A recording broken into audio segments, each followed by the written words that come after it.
Good morning, everyone. I will now call to session the policy session on March 1st, 2023 for the Clackamas County Board of Commissioners. Gary Schmidt, you're up. Thank you, Chair Smith. Commissioner West is out of the office today. Commissioner Schrader will be here shortly. Your first policy session today is Molalla Urban Growth Boundary Sequential Review Process. Staff from Transportation and Development will present. Dan Johnson and Jennifer Hughes, and we also have officials from the City of Molalla present in the room today. Go ahead, please, Dan and Jennifer. I'm starting to get used to this chair. Chair Smith, Commissioners, as Gary shared with you, we are here to talk about a process that the City of Molalla is looking to undertake regarding their urban growth boundary, an analysis of that boundary. Before Jennifer gets into some of the specifics, just some brief discussion around UGBs. As outlined in state law, each city in Oregon has an urban growth boundary, okay? While the cities in the Portland metropolitan area have one managed by Metro, there are 5 cities within the county, Barlow, Canby, Estacade, and Molalla, and Sandy, that have their own urban growth boundaries. Across time, as you know, these cities grow. And so when these cities grow, they have to do an analysis to ensure they have a sufficient land supply. Essentially, there's a requirement by state statute that dictates about a 20-year land supply within that urban growth boundary. So it's good news that these cities are growing, economic health and vitality. This is a discussion around an assessment of the City of Mollalla's land availability they have currently and an analysis about possibly expanding their UGB. So with that, I'm going to turn over to Jennifer to get into more details. Good morning. I'm Jennifer Hughes. I'm the Planning Director. I think I just kind of want to lead with what does this mean for Clackamas County. This is a city-led project, so I want to be clear about that. It is a city-led project. The county would have a role in a couple of different ways. One is that we would have staff from our planning department serving on the city's technical advisory committee. We've already done that for the work they've been doing related to their housing analysis. And then in addition, at the end of this, if they propose an addition to their urban growth boundary, it does require the county to put that revised urban growth boundary on our comprehensive plan map. So there would be an action, an application coming before the board to amend our comp plan to reflect that new urban growth boundary. So in the end, that's what this would look like, assuming that the outcome of the process is an urban growth boundary amendment. They don't anticipate that would be coming to you probably until about 2026. So this is a process that's going to take several years to play out. But I just wanted to be clear right up front what ultimately is the responsibility of the county in this process. So we're here today to talk about the process that the city will be using to analyze their existing urban growth boundary and then potentially propose an amendment. There are 2 different processes available, and one of them requires the county to concur, essentially, in the city's choice of using that process. So what does an urban growth boundary amendment look like? Well, there are a number of steps. As you can imagine there, it's highly technical. It's spelled out in state law. It takes, as the city's anticipating, several years to do this. Big picture, they are going to need to assess the need for additional urban land. So the question is, maybe we don't think of Molalla, it's a small city, as being urban, but in Oregon, every city is urban. And as a result, there's this urban growth boundary. So there's this assessment of, do they need more urban land to accommodate projected growth for 20 years? That's kind of the basic question. And so they have to look at both what is that projected growth, and then they have to look at capacity within their existing urban growth boundary to accommodate that. A lot of you are probably familiar with metros. They've looked a lot to growing up instead of growing out. So there is that assessment of, could the city accommodate more capacity within their existing urban growth boundary? But at some point, it becomes clear that no, the boundary itself needs to move. And the city has not looked at their urban growth boundary since the 1980s. They've grown a lot since then. So the steps will basically be evaluating housing. That's the work they've already started doing, but nothing's formally been been approved. So it's how much land do they need for housing versus how much land do they currently have for housing. There's a step to look at how much they need for jobs through an economic opportunities analysis. And they're also going to look at what they need for parks, open space, infrastructure, that sort of public piece, if you will. Once they do that and conclude, oh yeah, we've got this need for this land, they have to identify a study area. So there's no map right now. We can't give you a map that says this is where they might move the urban growth boundary. I mean, we can give you a map of the city, but essentially there is no study area picked yet. So that's done, and then it's evaluated. And there are factors under state law as to how you prioritize which land you can bring into the urban growth boundary. So at the end of all of that, if the answer is we need 200 acres of land, there would then be a proposal to move the urban growth boundary into the areas they've identified as most appropriate, and that would go to the City Council of Molalla first. And then once they've approved it, then it comes to you, and that's kind of the final step in the process, and then it goes to the state for acknowledgement. So as I mentioned, there's two pathways. There's what I'll call the standard process, and then this sort of newer option, which is sequential.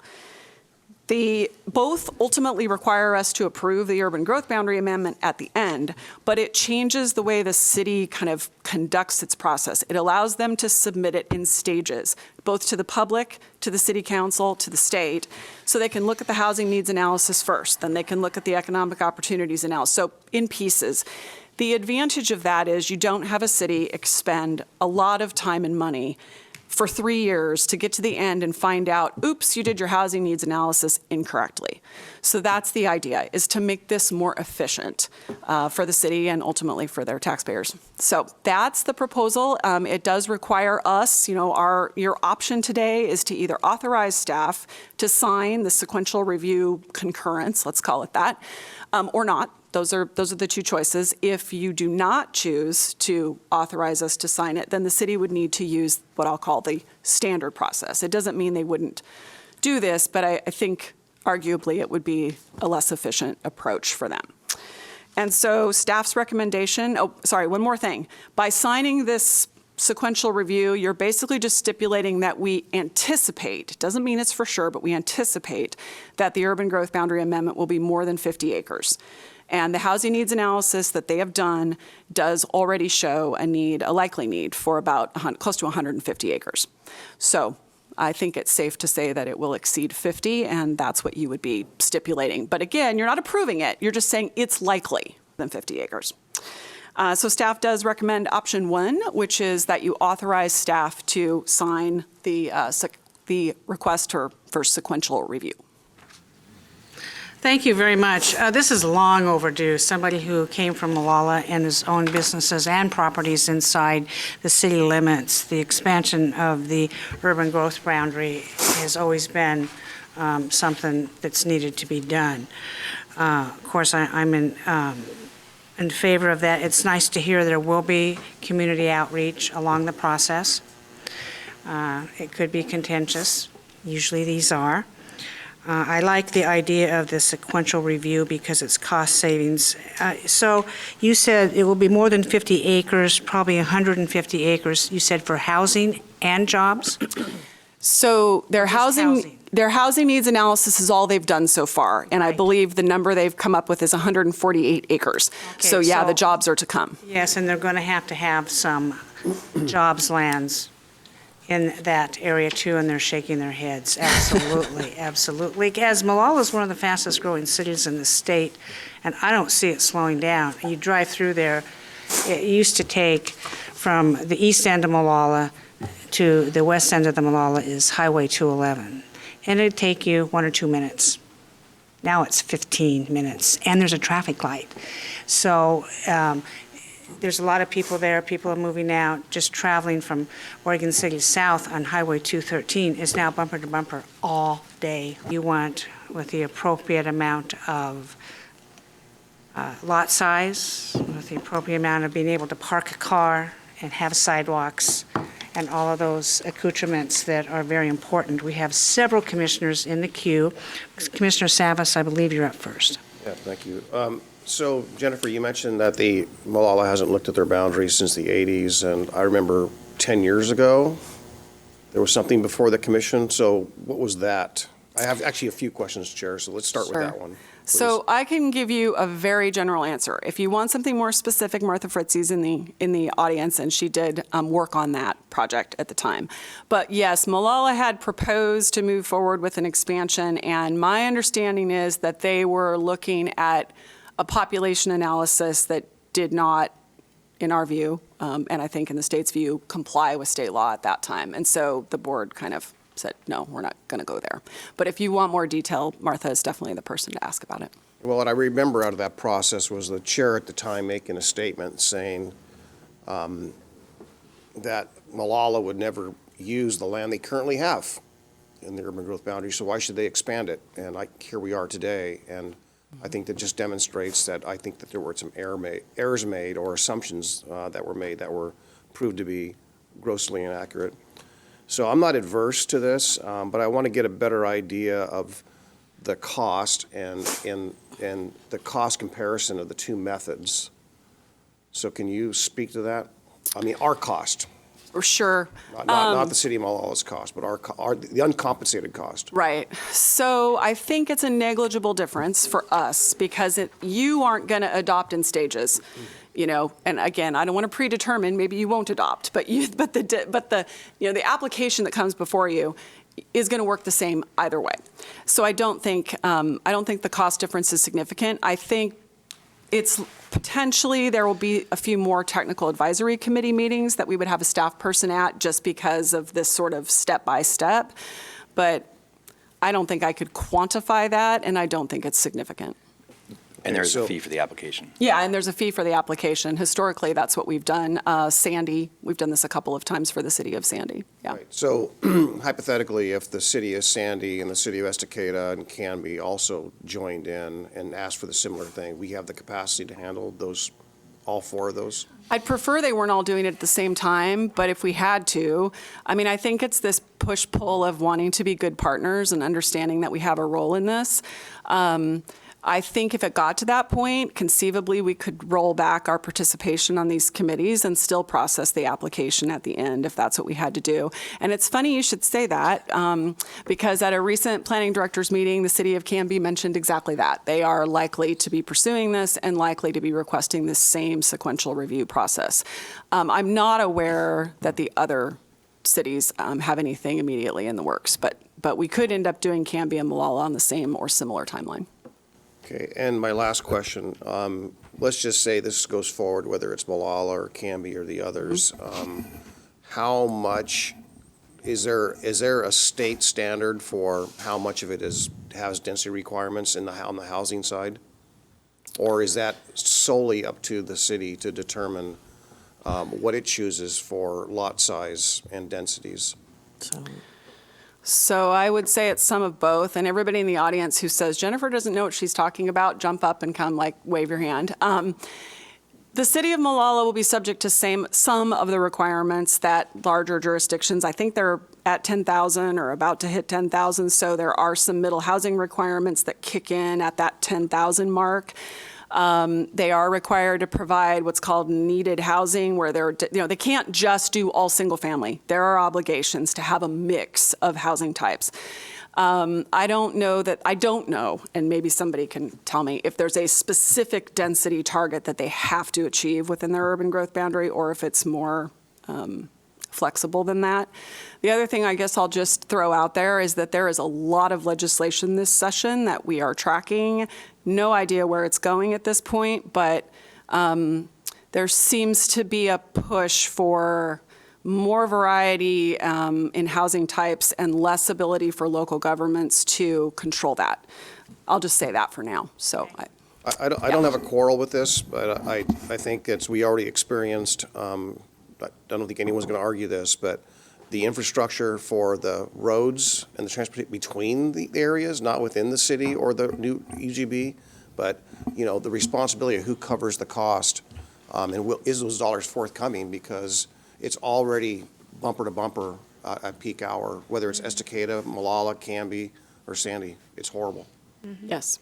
I'm Yes. sure that'll be studied. We're going to have the Molalla staff come forward too, but we'll go through the commissioners' comments first, and they can listen and maybe add to anything that's said here. Commissioner Schrader, you're up. Yeah, I'm happy to support this today. I've had friends that live in Molalla. I know you're a Molalla resident, and it's a great city, and I'm pleased that our smaller cities are becoming hubs of commerce in the area. And actually, I had a question, Chair, for the for our two folks Oh, who you are wanna visiting hold there. it Yeah, until they I'll come up? hold it until they come up, because I Okay, have some well, other stuff. I'll call on Okay. you first. Commissioner Scholl? Yes, good morning, and thank you.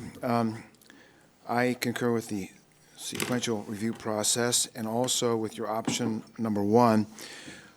When we look at the dire need of housing, my question is, the cities of Barlow, Canby, Estacada, and Sandy, do they currently have enough residential land inside their UGBs that you don't have to worry about them, or do they need to be reminded that this process might be a good idea for them to go through also at this time?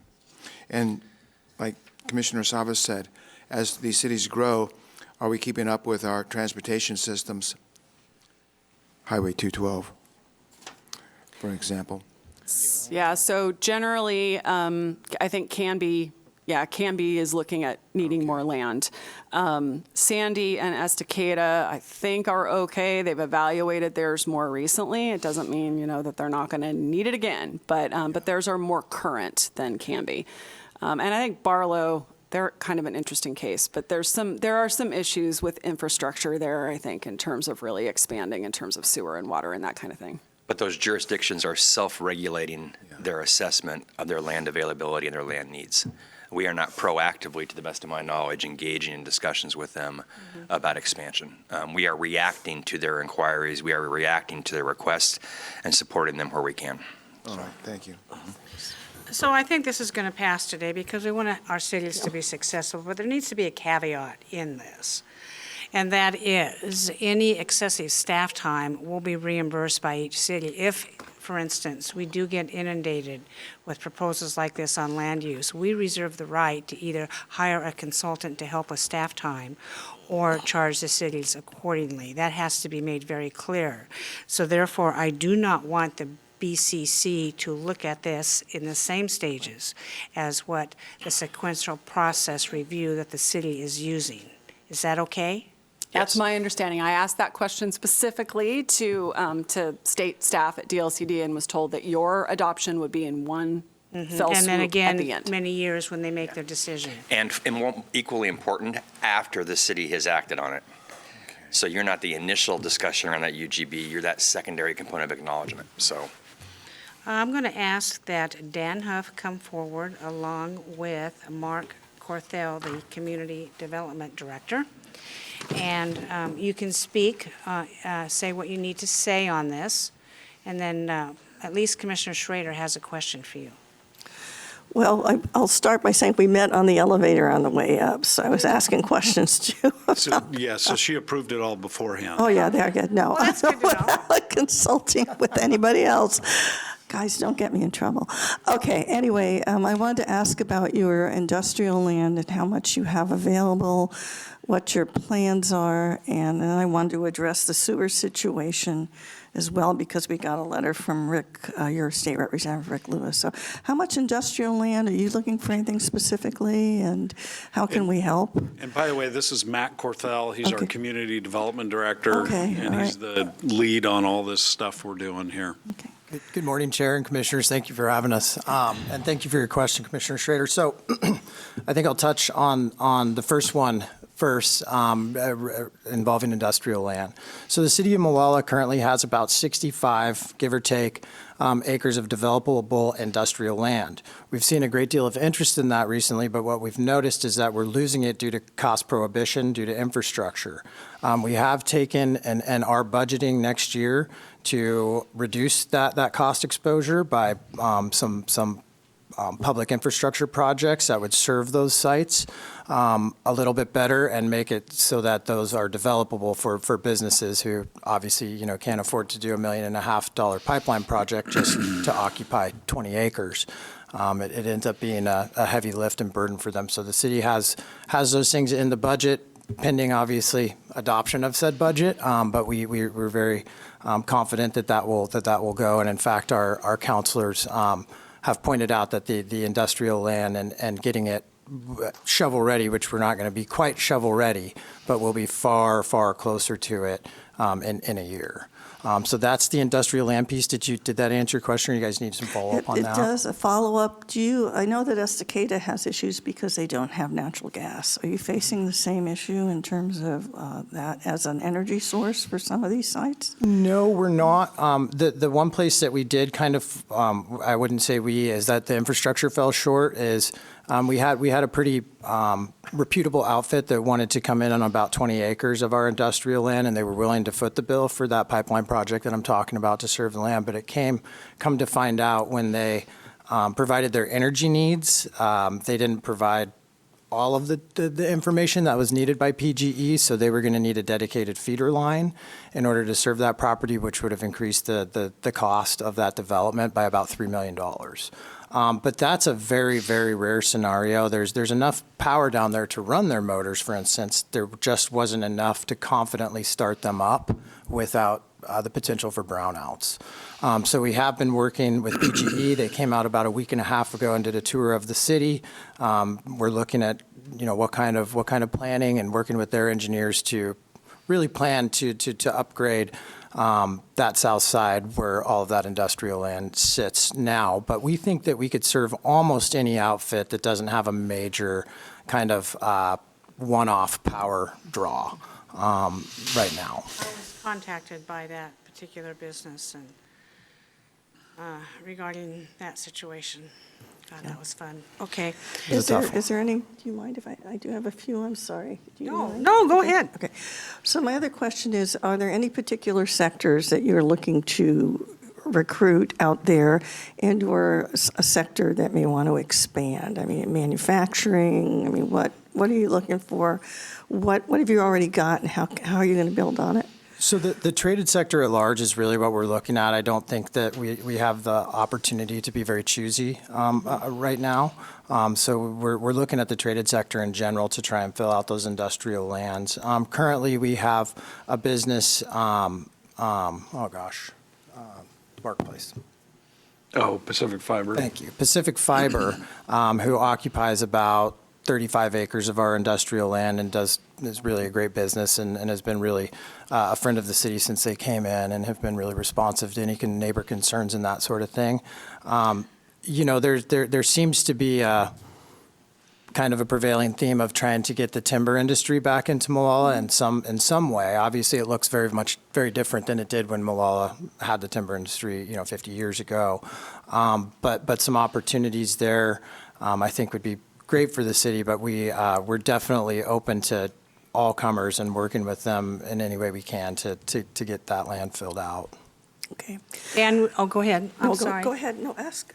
Go ahead. Dan, is there anything you want to add? I did want to address what Commissioner Savas said about the population, and that was before my time, believe it or not. And so it was all kind of done and over with. And I heard the comment about Martha Fritzie being here, and she was here, I think, and I got in on the tail end of that.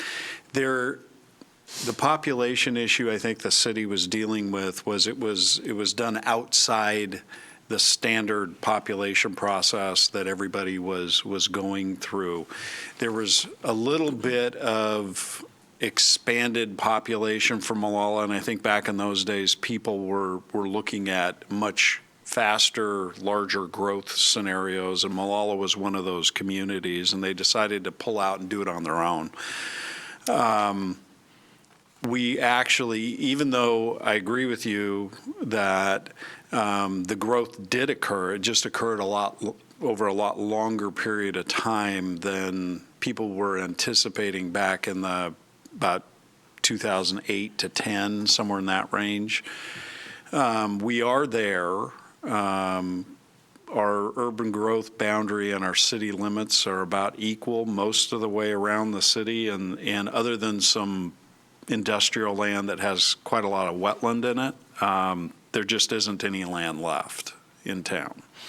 Mollalla's 10,000, almost 300 people today, and if you do drive through Molalla, you see the construction going on. That won't stay that way for long. And I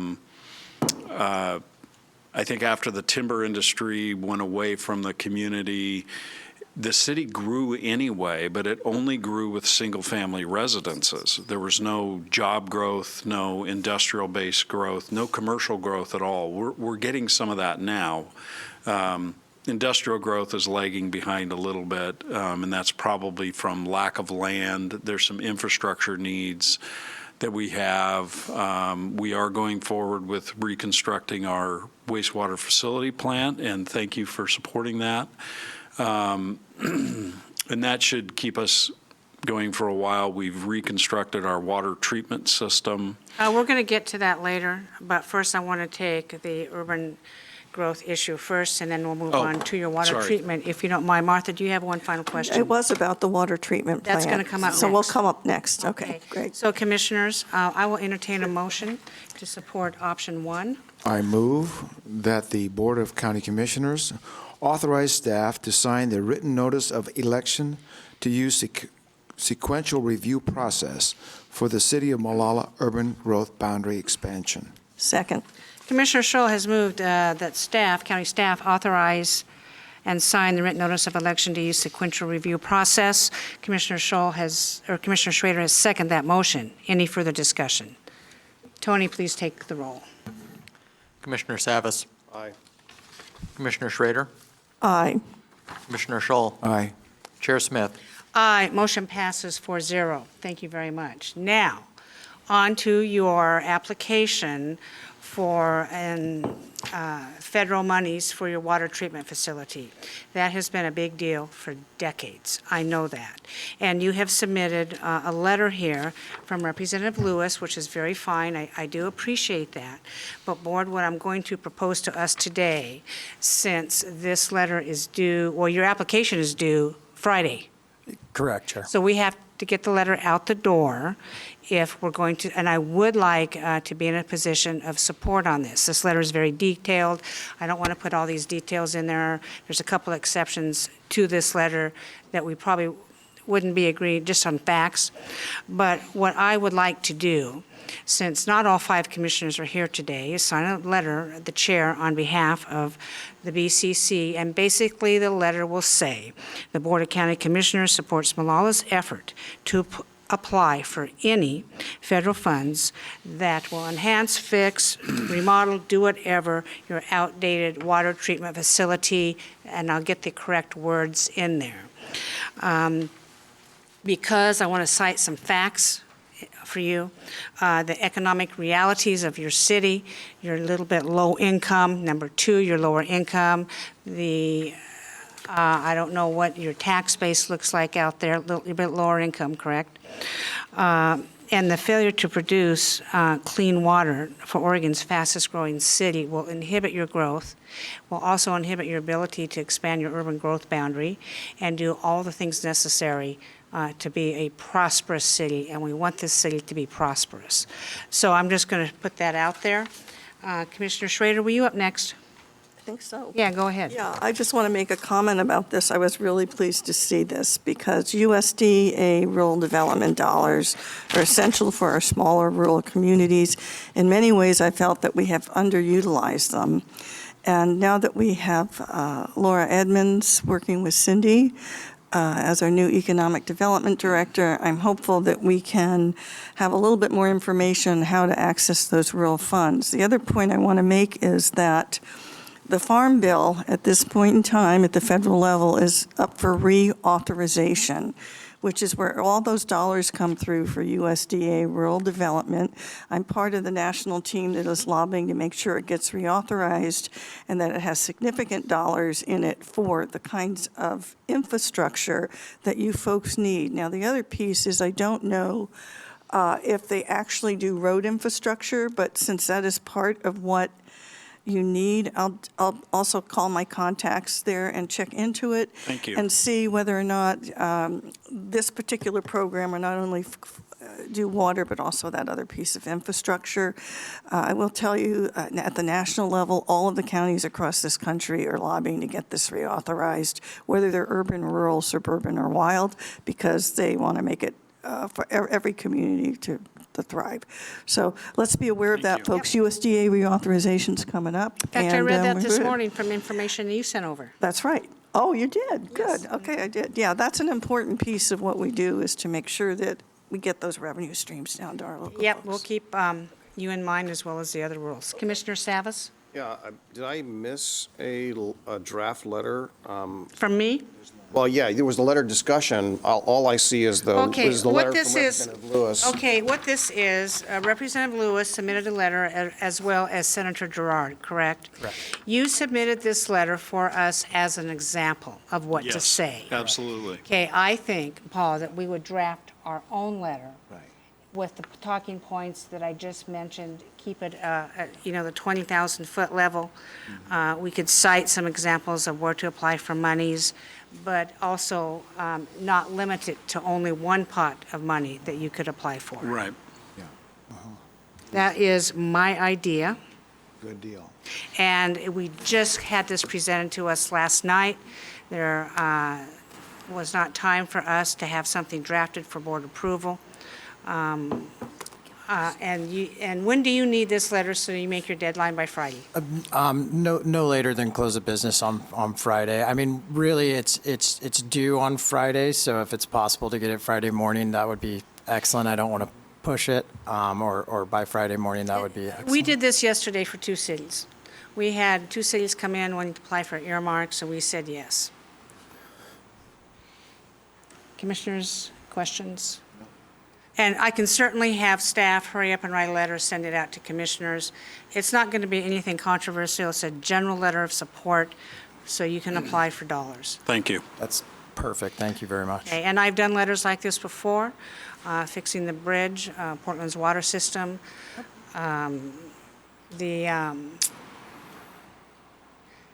Councilor Mapes from the City of Portland Water Bureau, Deborah Kafori, the chair of Multnomah County, and myself signed a joint letter to please fix the bridge up on Bull Run. And so this is nothing that's new. Commissioners, is that okay with you? Very nice. Absolutely. Okay, all righty. We have a consensus. We'll send you a letter as soon as it's drafted. Thank you very much. Thank you. Thank you very much for your time. Appreciate you coming in. Keep the lines of communication open. And if you ever need anything else from us, try to tee it up a week early at least. Yeah, sorry about this one. We got hit with the application requirements about a week ago, and Oh. then as I'm reading through them, I was like, oh, we need letters of support. Uh-oh. I know, and you don't realize how we do business either. We usually do this once a week, and so we need a week ahead of time for consideration and have staff go through all the legalities and so forth. Yes, ma'am. All right, thank you very much. you. Thank Good you luck. for your time. Gary, what's next? Your next policy session today is I-205 Toll Project Environmental Assessment Update. Transportation and Development staff will present. Dan Johnson and Mike Besner. Go ahead, please. I'm not sure why everybody named Dan sits in the short chair, but it seems to be a reoccurring theme right now. So, great. On Tuesday, February 21st, ODOT released the environmental assessment known as the EA for the I-205 tolling project. The EA consists of over 2,000 pages of analysis and detailed information around the I-205 tolling proposal. Okay. There's a link in the materials for you here to go look at the more detailed information should you like. But we are here for a couple reasons, one of which is that ODOT has granted a extensive 45-day review period to review these 2,000 plus pages of highly technical materials, and staff feels that is insufficient time. And so the primary reason today is to get board authorization to submit a request for a 45-day extension, okay? And that request is attachment A of your materials. So if you have any questions, comments, concerns, proposed edits, please let us know. Secondly, I'd like to draw your attention to Exhibit B, or Attachment B, pardon me. And B as in boy? B as in boy, correct, yes. And so basically, we thought it important to make sure the board knew, should the extension not be granted, here is the schedule that we have going forward for engagement with our other communities, committees, and the board. There are some changes I have to make on here because the clerk informed me about the fact that For example, the chair and Commissioner Savas will be in Washington D.C. on one of these dates. So I want to edit this a little bit in front of you right now, okay? So basically, you can see the EA was released on the 21st. You see work that we will be doing the week of the 27th.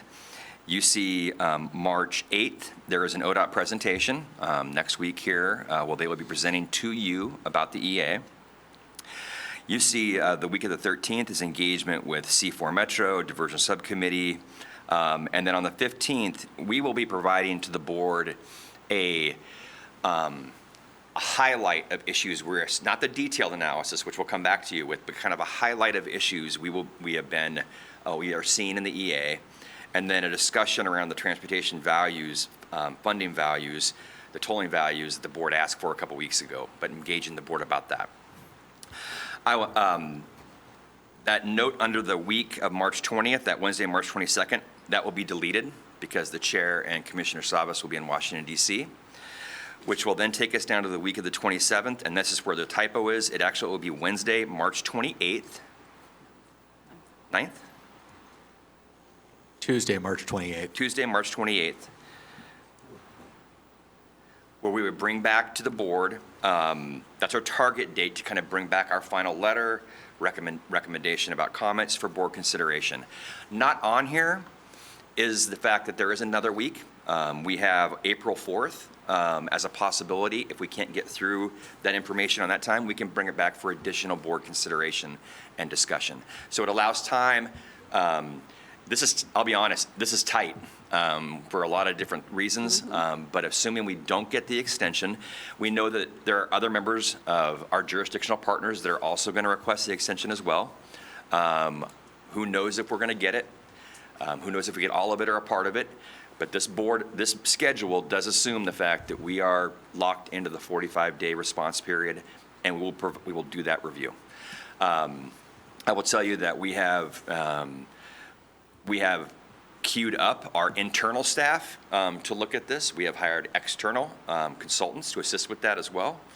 Mike is taking the lead and working closely with Jamie Stastny, PGA, others, our technical staff, to kind of dole out sections of that EA, because it is massive, to kind of review that. We are going to consolidate those comments when we get those back and then bring them back for your consideration. So so first and foremost, we have the letter. That's kind of our primary request today, but we'd be happy to answer any questions you might have. Yes, I know we have commissioners who want to opine. First, Yeah, so- Commissioner Scholl, and then Commissioner Savas, you're next. Thank you. Tolling is an issue that possibly has the highest impact on the public of anything we are working on at this time. Is 45 days enough extension time to get adequate public outreach completed? Because I ask that question because on other issues where we have conducted public outreach and concluded that it was adequate, we find out after the fact that many people thought it wasn't adequate. Is 45 days enough? Sure, go ahead. It might not be, but it's a big ask to double the time. I mean, 45 to 90, I don't think realistically asking for more than that will be successful. Okay, all right. So by law, they have to do 45 days, nothing I see. more. Okay. And for the record, for the public that's viewing, these are our comments on ODOT's project. This is not a Clackamas County project. We'll just make sure we're clear about that. Exactly, yeah, okay. Okay, I understand. 45 days is probably all we're going to get. Yeah, thank you. Good questions. Commissioner Savas, you're up.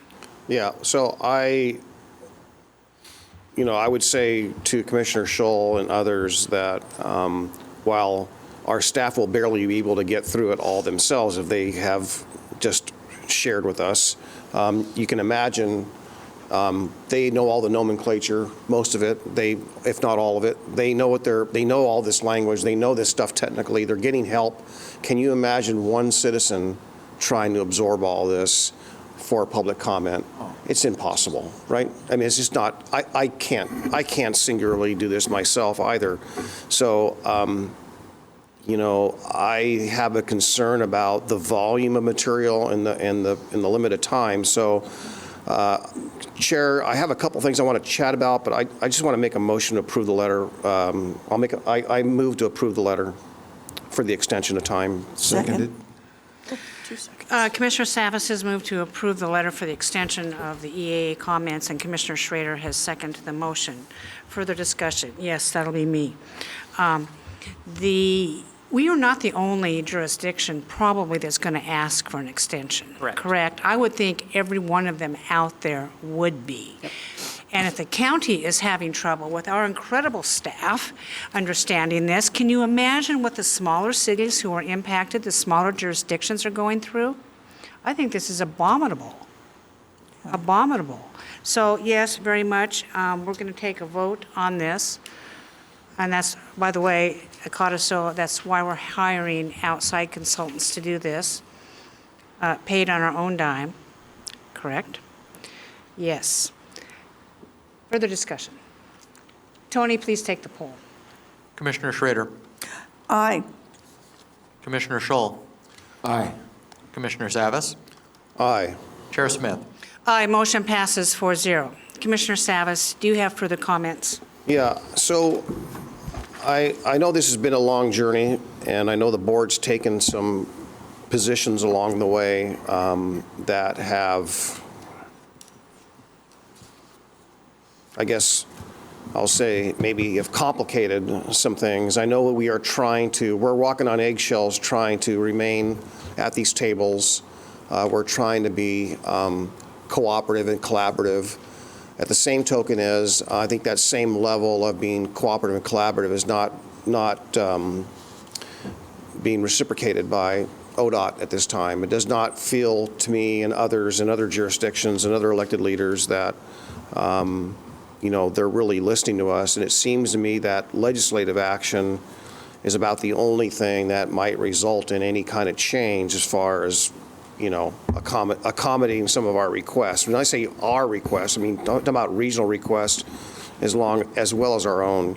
I'm a little bit dismayed, frankly, that the committees that have been put together by ODOT have either excluded Clackamas County as a government from the table, not in all, and or have really limited that in such a way that this is being imposed by other people around these tables who do not and will not experience what Clackamas County will experience. They don't have that hands-on aspect of it.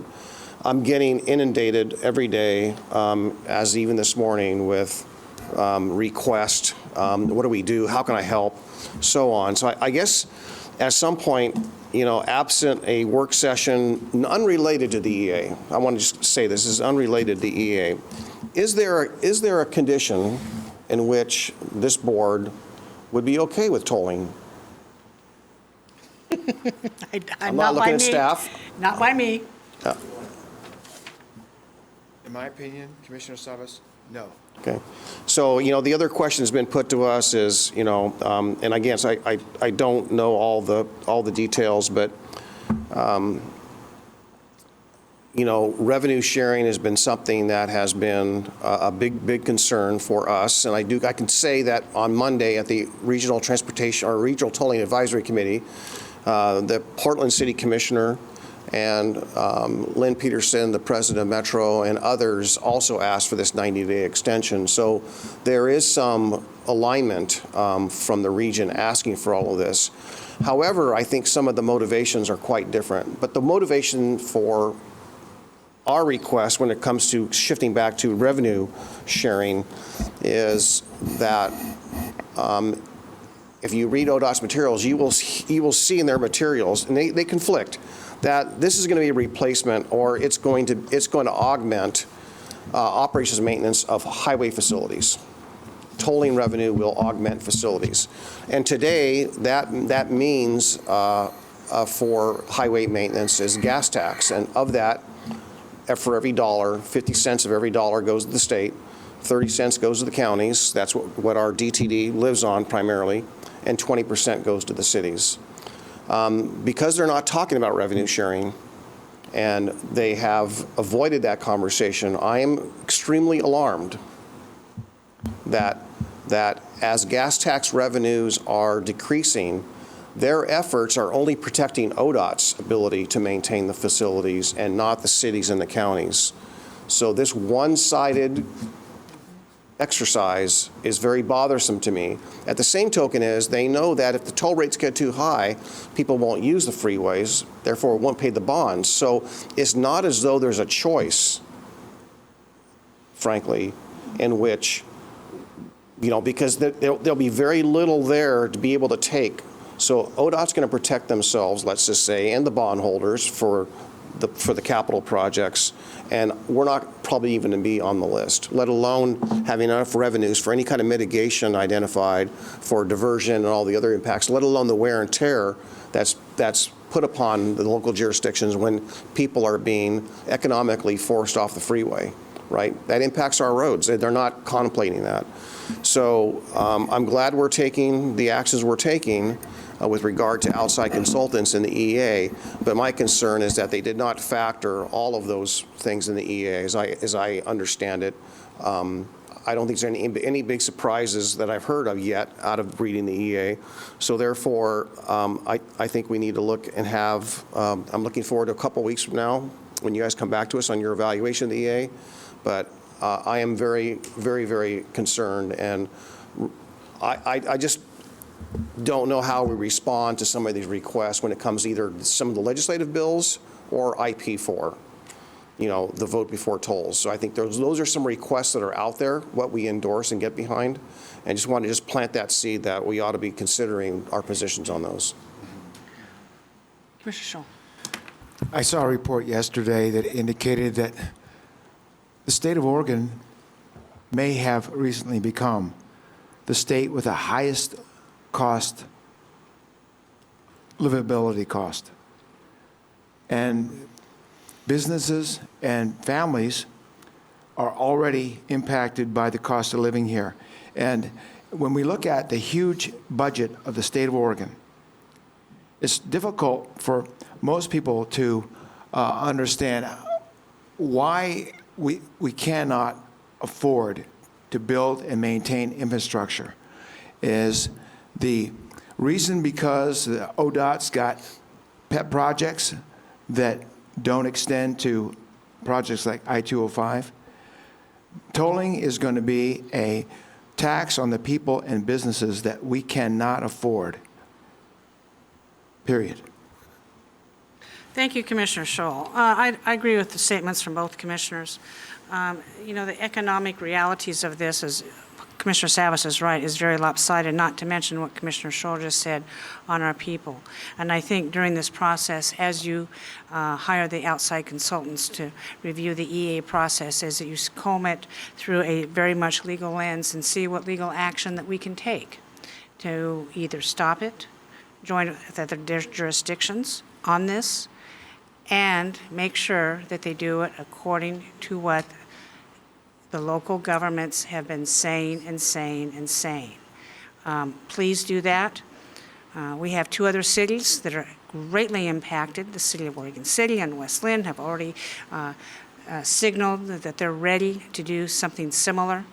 And I think we have more power in numbers than individually, so that's an action that this board needs to look at. Okay.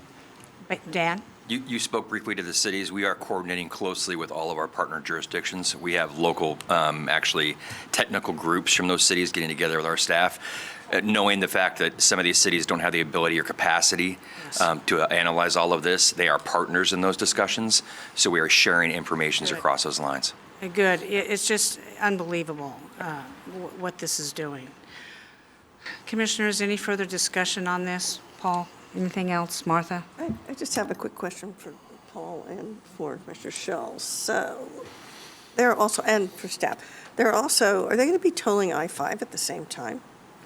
Is that part of the whole thing? It's pretty much I-205 only? Thank you. Yeah, Dana reminded me. This is all extra confusing because there's more than one tolling project going on. Okay, And great. so That's what I we're thought. talking about right now is I-205. only tolling I-205 at the Tualatin River Bridge, which is just to the west of 10th Street in West Linn. We know where it's at. And Not everyone knows Oh, that. I see, but- okay. I was And- here and- when you fixed it, Yeah, Mr. yeah, Besner. and the Abernethy Bridge, Yeah. and that's it.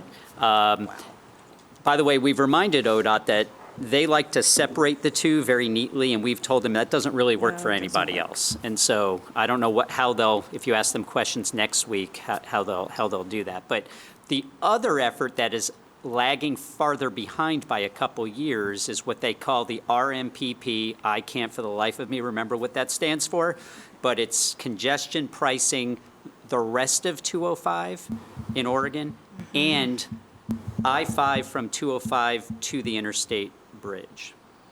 And so that's a different project that would be layered on top of this one at some future date, but it is way behind in the process. There's not a lot to look at right now. So that's going to be the future, Correct. And what they have said is they will not add a toll to those two bridges, but they have certainly left open the possibility of adding yet another toll gantry in between them as part of the second project. We've been commenting on it left and right.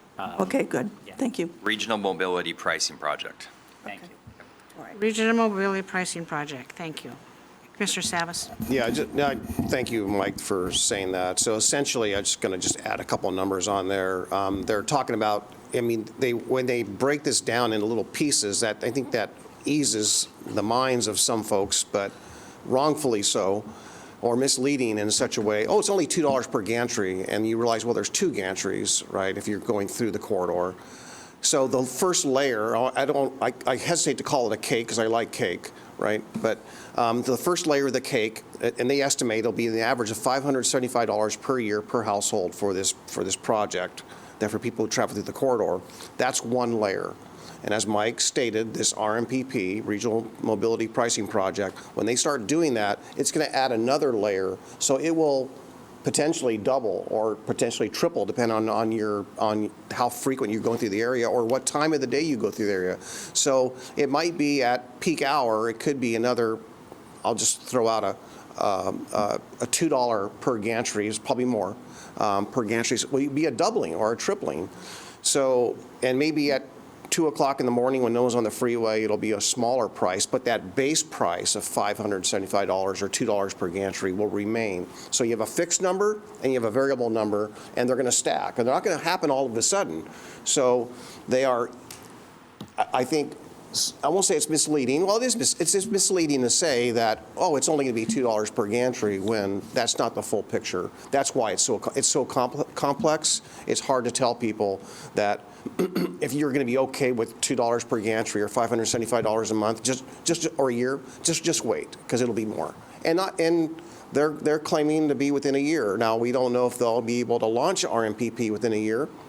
And our concern, as the board taking a position on, our concern is that we will be paying a majority of these costs for a number of projects besides this, the Abernethy Bridge and the lanes. My concern is just simply that if they prolong that period of time beyond a year, which is already too far, that the rest of the region we never get to regional mobility pricing, which means that burden will be just solely on Clackamas County, which is grossly unfair. And yet they fully funded the Rose Quarter. They fully funded I-217. 17. And There's tremendous construction going on out there. Yeah. What's with that? so this is not being done very equitably, and they're also taking our land. Another context, it's take. I agree. Not only are they doing 217, the dirt from that, they're piling up in Clackamas County. Just saying.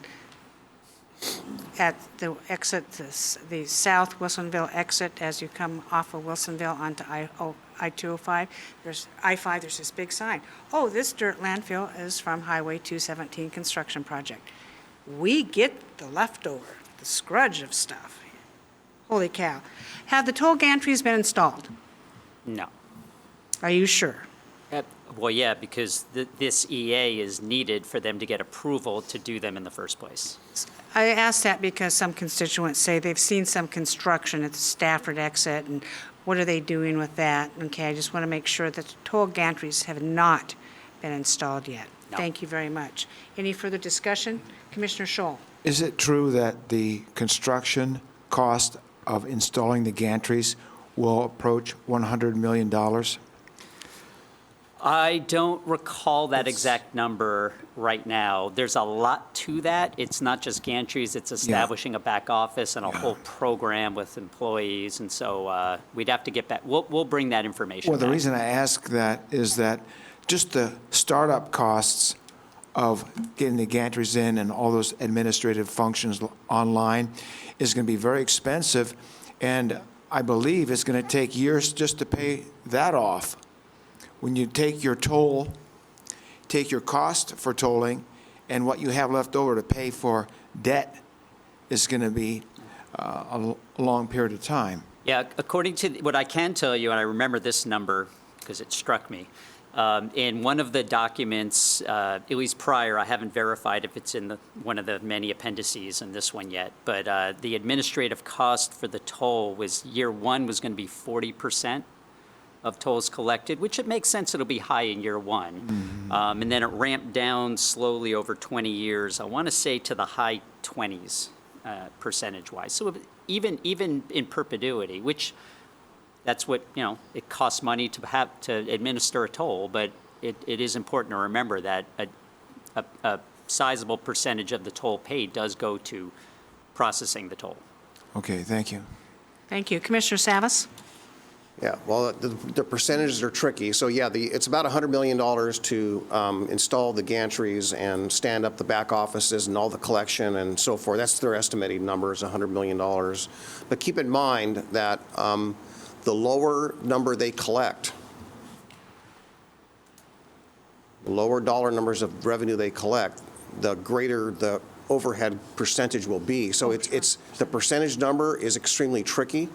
And it's misleading. So the only way they get down to 20% is they charge us a whole lot of money, and they chart and they're spreading that out over a lot of the freeway system everywhere else. And that's the part that we ought to be mindful of. That sometimes percentages are tricky, and it's really the total cost. I expect it to be, frankly, closer to 40, 50, 60% is what I expect it to be. Okay, thank you very much for coming forward, gentlemen. Thank you for approval of the letter. Yes, we will be visiting this again More later. discussions to come. Yes, Gary. All right, that ends your policy sessions, Commissioners. We are now returning to the issues and updates list from yesterday that we did not complete. So again, we're continuation of the issues and updates list from yesterday. We are going to start with advisory boards and commissions. Tony, would you please go ahead? There are 3 advisory boards seeking recommended appointments. I will begin with the County Parks Advisory Board, staffed by Transportation and Development, currently has 5 openings due to resignations and term expirations. Through a recruitment process, 4 applications were received. All are current members whose terms expired, seeking reappointment and have been recommended. Recommendation is Rob Smoot, Mike Farrell, Justin Ostrander, Dawn Morgan. I will entertain a motion. I move to approve the County Parks Advisory Board as read. Second? Commissioner Scholl has moved we appoint the County Parks Advisory Board of Rob Smoot, Mike Farrell, Justin Ostrander, and Don Morgan. Commissioner Schrader has seconded the motion. Any further discussion? Seeing none, Tony, please take the poll. Commissioner Savas? Aye. Commissioner Schrader? Aye. Commissioner Schull? Aye. Chair Smith? Aye. Motion passes 4-0. Up next, Up next is the Pedestrian and Bikeway Advisory Committee. Staffed by Transportation and Development, currently has 7 openings on the commission due to term expirations. Through a recruitment process, 11 applications were received. 7 are recommended for appointment. 2 are new. 5 are currently on the board.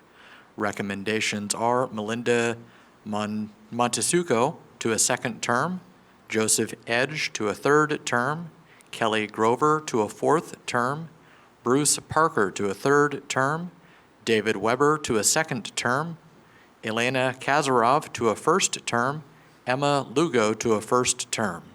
thank you, Tony. I'll entertain a motion. I move to approve the Pedestrian and Bikeway Advisory Committee appointees Montenegro, Edge, Groves, Parker, Weber, Kazaroff, and Lugo. Second. Commissioner Scholl has moved that we appoint the recommended pedestrian and bikeway advisory committee members, and Commissioner Schrader has seconded that motion. Further discussion? Seeing none. Tony, please take the poll. Commissioner Schrader, Aye. Commissioner Scholl, Aye. Commissioner Savas, Aye. Chair Smith. Aye, motion passes 5-0. 4-0, excuse me. Up next. Up next is the Timber Sale Advisory Committee, staffed by Transportation and Development. 2 openings on the board due to term expirations of their Forest Advisory Board members. The Forest Advisory Board recommends Dan Green and Brent Keller to those appointments. I'll entertain a motion. Move we appoint Dan Green and who else was it, Tony? Brent Keller. Brent Keller to the advisory committee.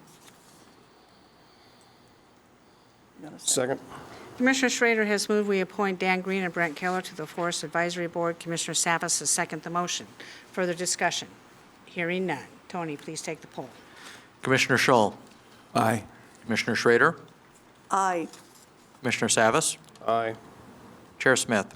Aye, motion passes 4-0. Up next. Okay, next we have several commissioner-requested items. First, county land use priorities. Chair Smith, you asked for this.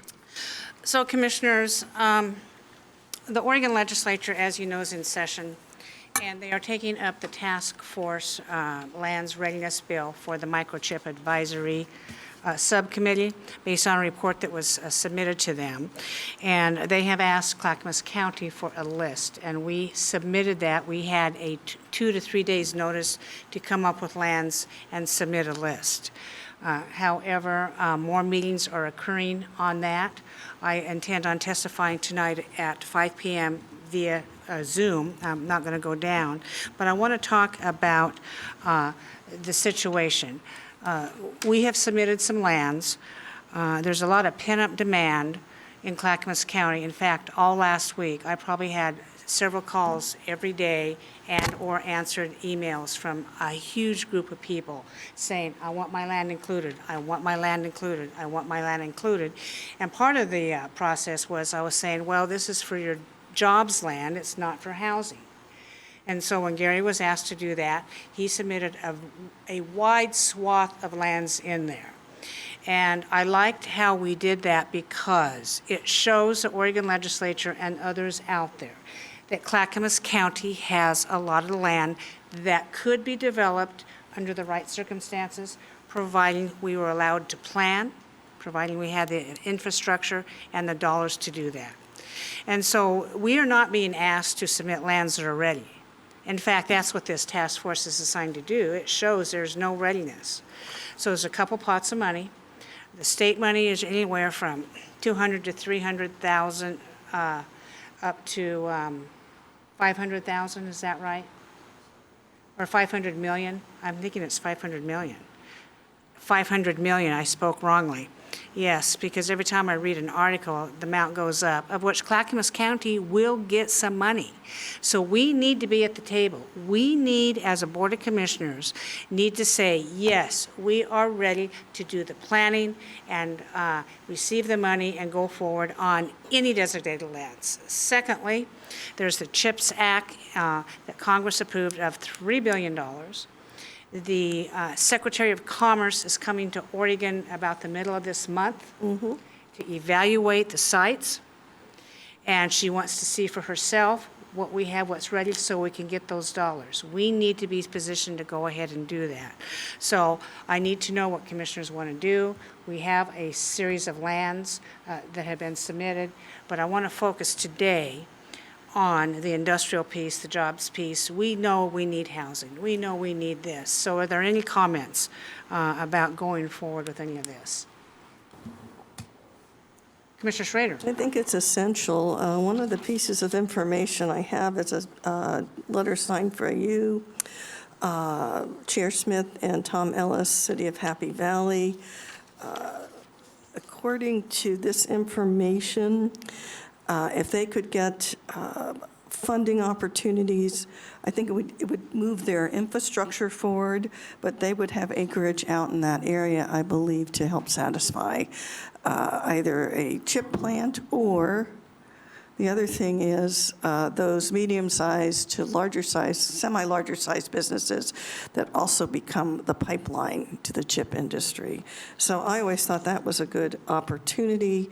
And this is the Sunrise Corridor Development opportunity that I have in my hand here. So that Yeah, might we be all an have area. that. We've all been sent that. Okay, so that's I think And it'll so, help us get infrastructure. ideally speaking, the subcommittee is looking at 500-acre lots or larger. Right. Okay, they want at least one. And then they're looking at 100-plus acre parcels for this.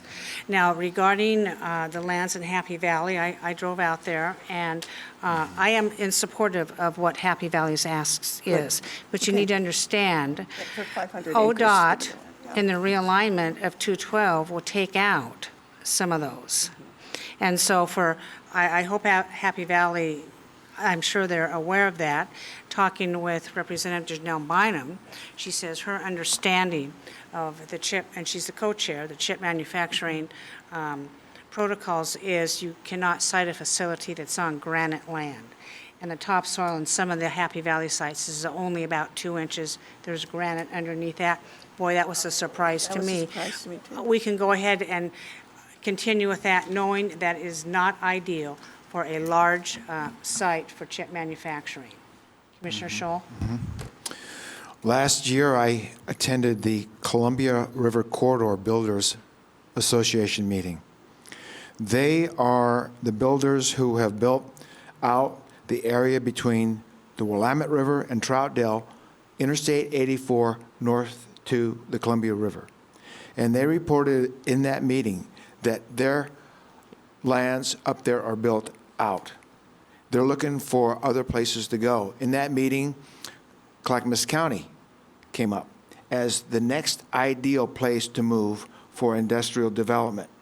But the word was that the parcels of industrial land in Clackamas County aren't available.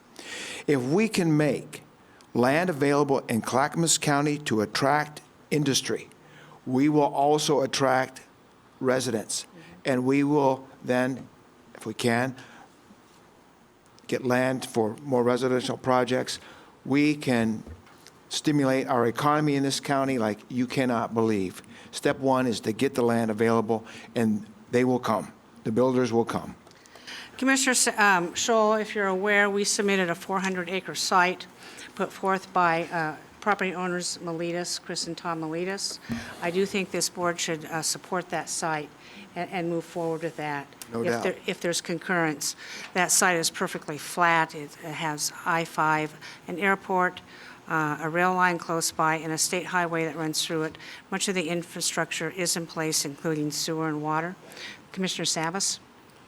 Yeah, I acknowledge that we've had a lot of requests to submit, the material that Chair Smith spoke to earlier by the state legislature and others, and so we've done that in a broad array of different properties. And certainly, there, as I mentioned, well, I'll say certainly, a couple of weeks ago, what I shared about requesting a work session on this was to help, it would help determine what is viable, and also the aspect of the land swap issue with Metro. And that I think my statement was, paraphrasing here, was something along the lines of, I don't want to have Clackamas County lose on both ends, both either in this opportunity or a grand bargain or the land swap. We shouldn't be lose-lose on this. I was a little bit, again, somewhat dismayed yesterday at the OCBA luncheon when I heard the typical Metro response to this, and they talk about, lands being available or being considered for the land swap as it relates to a state of readiness. Well, a state of readiness requires a lot of things, and often that's required or requires Metro to help with that, not to fight us, not to short us. So they need to take responsibility, frankly, to quite a degree for areas in the county that are not ready. It wasn't 2 years ago or 4 years ago or 6 years ago or even 12 years ago when I first came on this commission that the Sunrise Corridor was on the books. They have not supported that in any meaningful way for a very long time. Yes, they did come along after the state legislature mandated, or not mandated, funded through the GTA project, part of that Sunrise. They did help with some flexible funds in that end, and the commissioner at the time that was sitting on JPAC was Commissioner Ann Leiniger. So I don't want to, I want to make sure I recognize Metro for that, but along the way in these last 12 years, I have not seen, as a matter of fact, I've actually seen and heard, deliberate comments that, that they were not, and it is not a viable project for them, and that we ought to be, frankly, considering more bike ped and so forth. Well, there's been more dollars associated and allotted to bike ped than ever before. A lot of ODOT's budget right now, if you look at the appropriations, they have committed a lot to that. I speak again to the utilization of that. When it's snowing outside, what means of transportation are people using? When it's extremely hot outside, what modes of transportation are people using to get back and forth to work? And by the way, industry is not going to move their goods and services on bicycles or sidewalks, right? So we know that.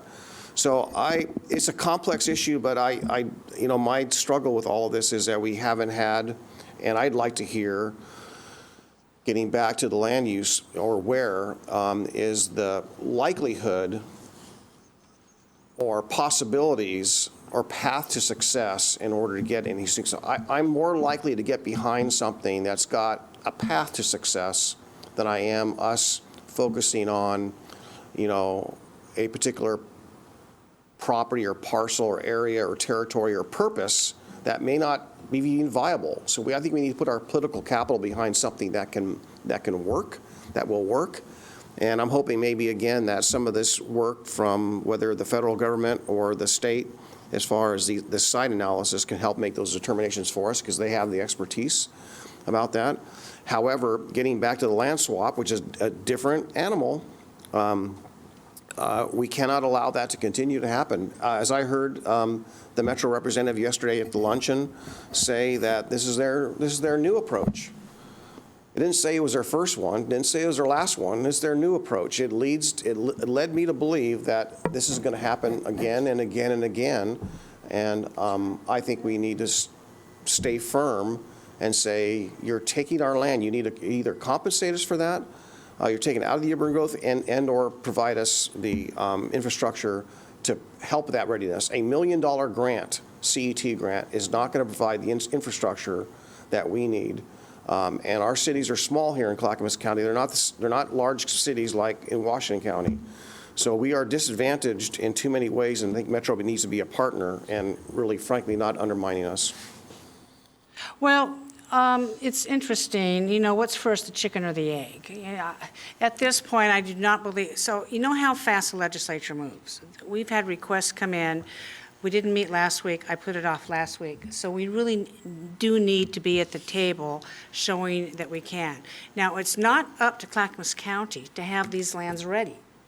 I think it's acknowledged that none of the lands in consideration, even at Hillsborough and North Plains, are not ready.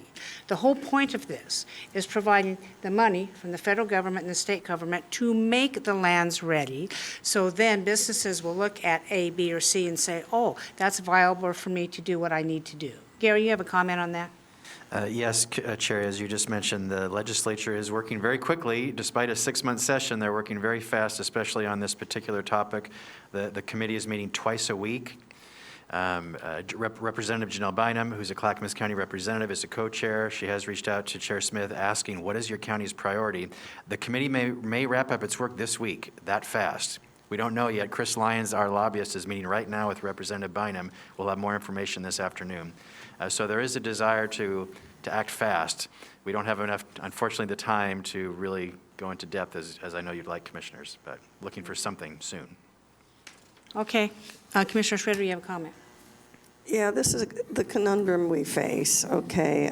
I know that south of the river, and I've mentioned it before, is nice flat land, probably would fit the criteria. I'm conflicted on this, of that particular area, because we've had issues with our colleagues and friends at Wilsonville in terms of them not wanting to go south of the river. So should you request this, or should we request this, I just want to remind everyone that there will be pushback from those folks.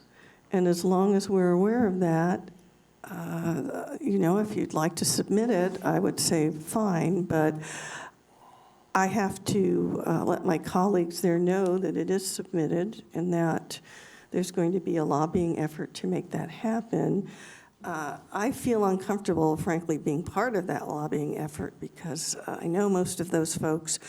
I know how, they're really highly concerned about this, but if it's the consensus of the board,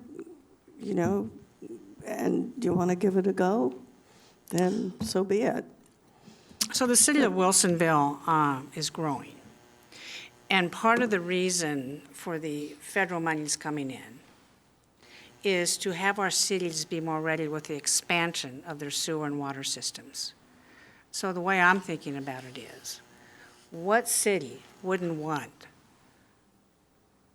$100 million or $200 or $300 million to expand their current system so they then can grow their urban growth boundaries, just like what Molalla is experiencing right now.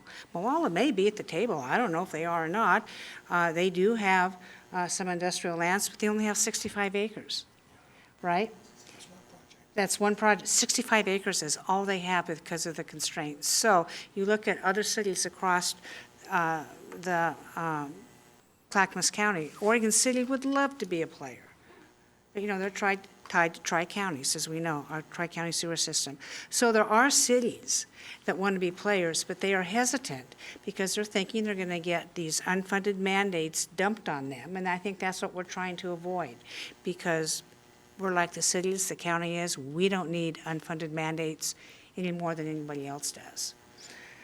So if we, I guess, Gary, we're just going to wait and see what happens. And I'll be testifying tonight at 5 o'clock, trying to get them to look closely at Clackamas County. Okay. Martha. And I think that's great, Chair. One thing I want to mention too, though, when we look at some of the smaller acreages, and I've been thinking about this at night, and I've been meaning to talk to our new economic development director about it.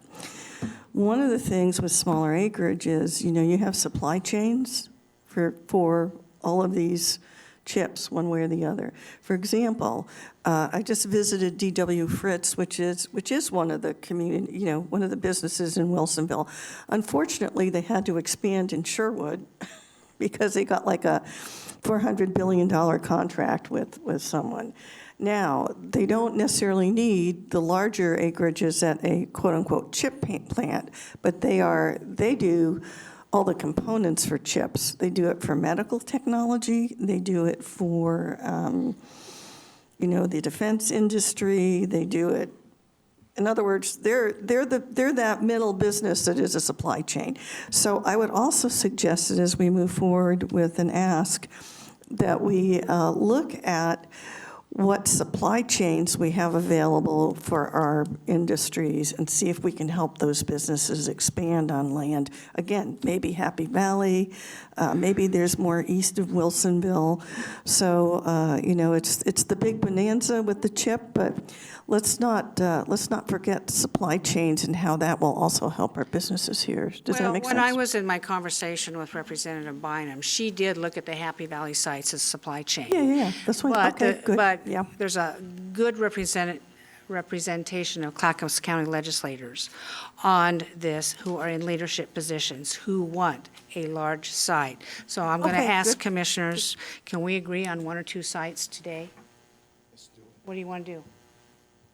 Let's identify those sites that have the greatest potential for the earliest development and let's support those. Okay. Let's do everything we can to stimulate industrial land readiness. I only know of 2 sites right now that are viable, Happy Valley and the Molitas property. Let's do it. All right, is that a motion? Yes. Okay, do we have a second on the Chair, Molitas? so Chair, I guess my question is, are they viable, right? I mean, I'm going to be very objective here in saying that, I've heard Representative Bynum speak favorably over the years for infrastructure and the Sunrise Corridor. And there's a number of property owners along the Sunrise Corridor that is saying, we're waiting for the highway for years. We're waiting for the highway, waiting for the highway, waiting for the highway. If there's funding that can build the Sunrise Corridor, then that becomes viable. That's a viable properties along that corridor.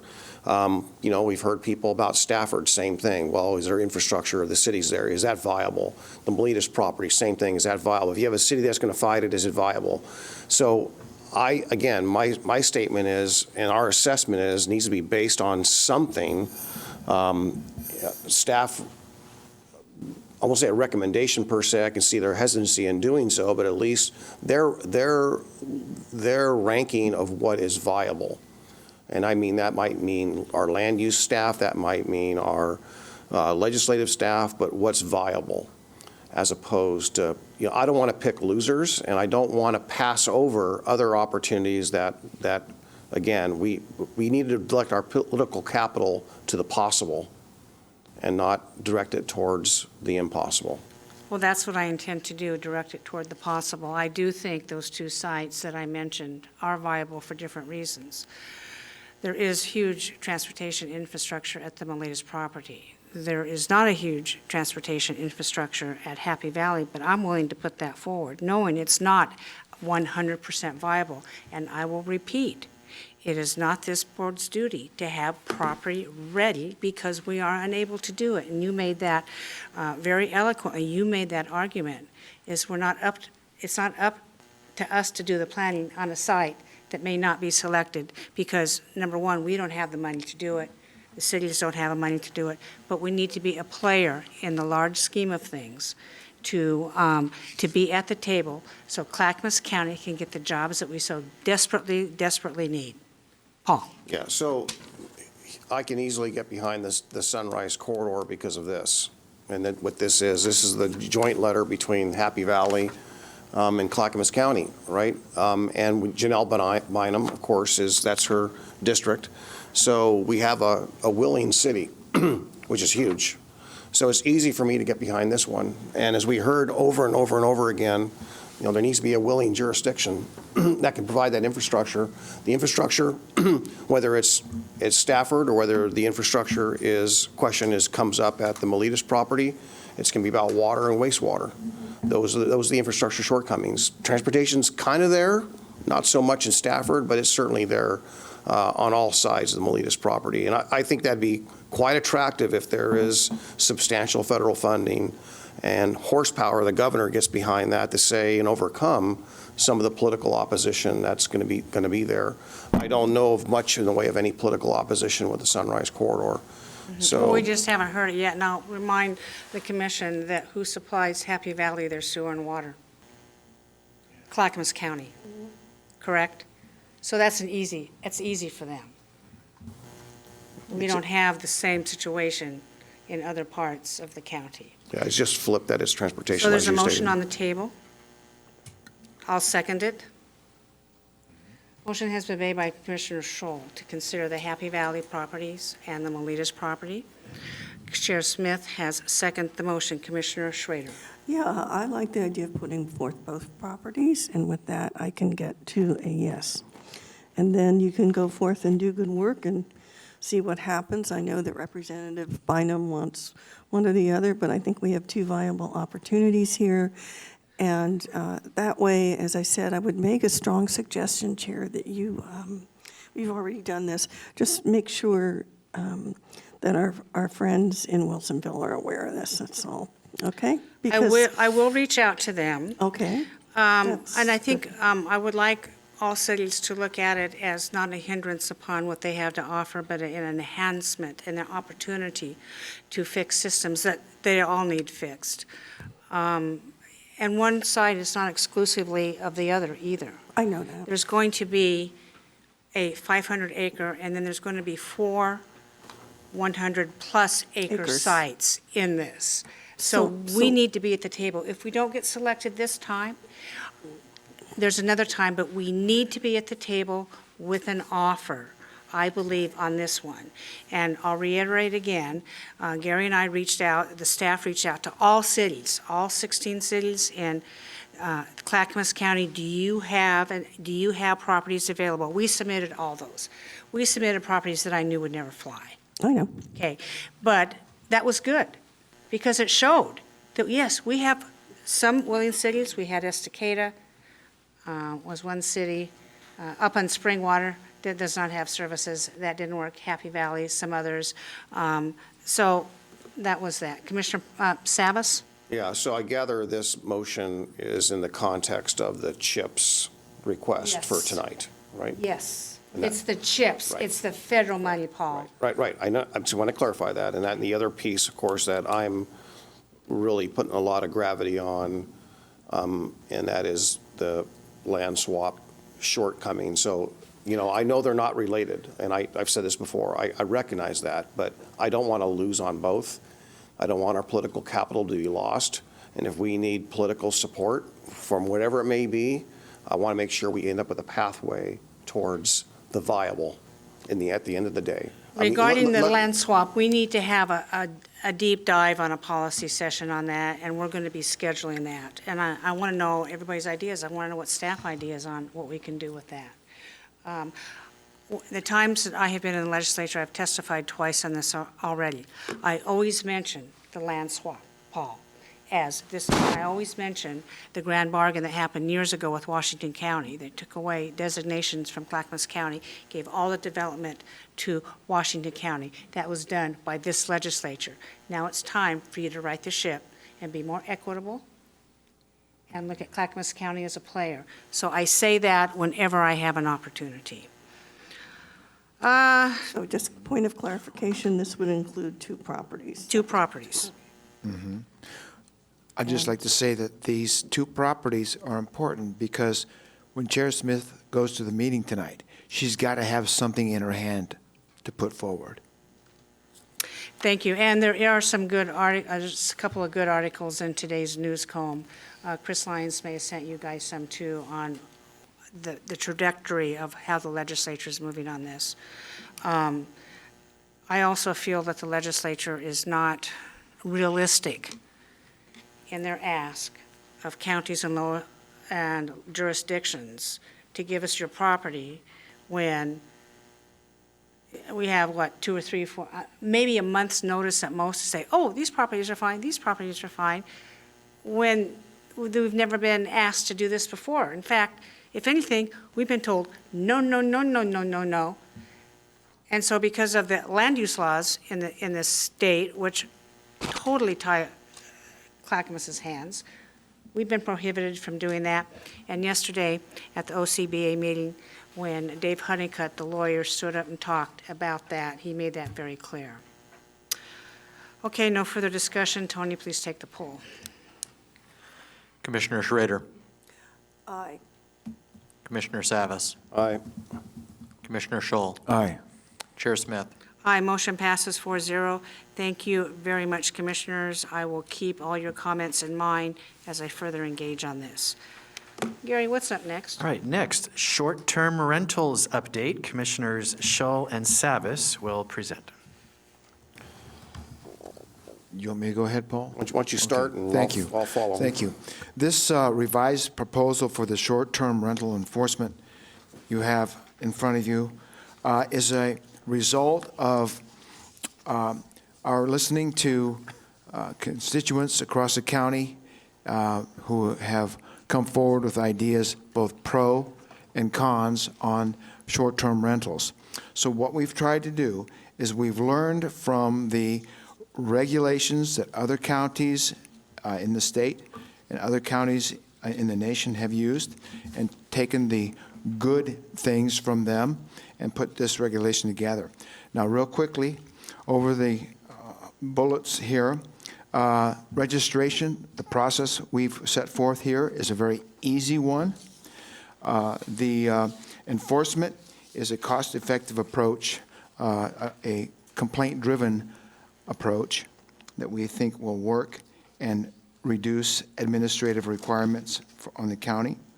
The penalty system we have here, we think is fair and will compel those people who want to have a short-term rental to comply with this regulation. The program requirements for administrative overhead that we have set forth here, we feel is a efficient plan that will require a minimum of full-time employees to manage. The funding approach we've used here is unique in that we propose to use 8% of the transient lodging tax paid by short-term rentals to fund the administrative overhead. And this is important because the last regulation that we had in the county used a upfront registration fee. And that was the same whether or not your short-term rental was rented out 365 days of the year, or if it was just rented out occasionally once a couple of days a month. So this makes it much more fair approach to funding the administrative requirements. This is a pilot program, and one of the things that we don't have in here is we have not addressed the issue of total number of STRs or the total number of STRs in a neighborhood, which continues to be a concern of many of our property owners, especially in the Hoodland area. So instead of trying to come up with a limit on the number of STRs at this time, we feel we should do what Tillamook County has done, and that is, over time, adjust the number of permits as people sell their homes and lose their permit. And we can adjust the number of permits in the county for STRs based on our observations over the next few years to adjust the number in neighborhoods or the total overall number of STRs in the county. And this is important too because for every STR, you lose a long-term rental. And this is critical in areas such as Hoodland, where we have a high concentration of STRs. Not as critical in Gladstone or the other areas where the number of STRs are not as extensive. Okay? So we'll deal with that over the next 3 years during the pilot program. And let's see. So I think that's a quick overview. Paul, what do you have? Commissioner Savas. Yeah, so thanks, Mark, for that. So we work with staff. I want to thank our staff. Lead on this has been Caroline and Everett Wild. They've done a great job. Also with our legal staff, Gary's help and others have done a lot of good work and come up with a surcharge. So just one small correction is that the transient lodging tax currently will not be used to fund this program. They will give us some startup money, some seed money, which they've agreed on. We just got to settle on a number, and we'll be before them. But we want to make sure we roll this out to them. But the 8% surcharge will be something in addition to that. So it'll self-fund, and the idea is that the reason, if you look at the financial piece of this, a pro forma, the reason you see the number increasing is that's pretty well based on the fact that as people come into the fold and comply with paying their share, that'll make up the difference. So we're very, very, very mindful that this needs to be self-funded, and also very mindful that code compliance and the sheriff's office can't do all of this work, frankly. Most of the work will be done by the administrator of this, and that position will be paid for out of this surcharge thing and the seed money. So I think we got a good path. This literally is, frankly, threading the needle through a very, very complicated issue.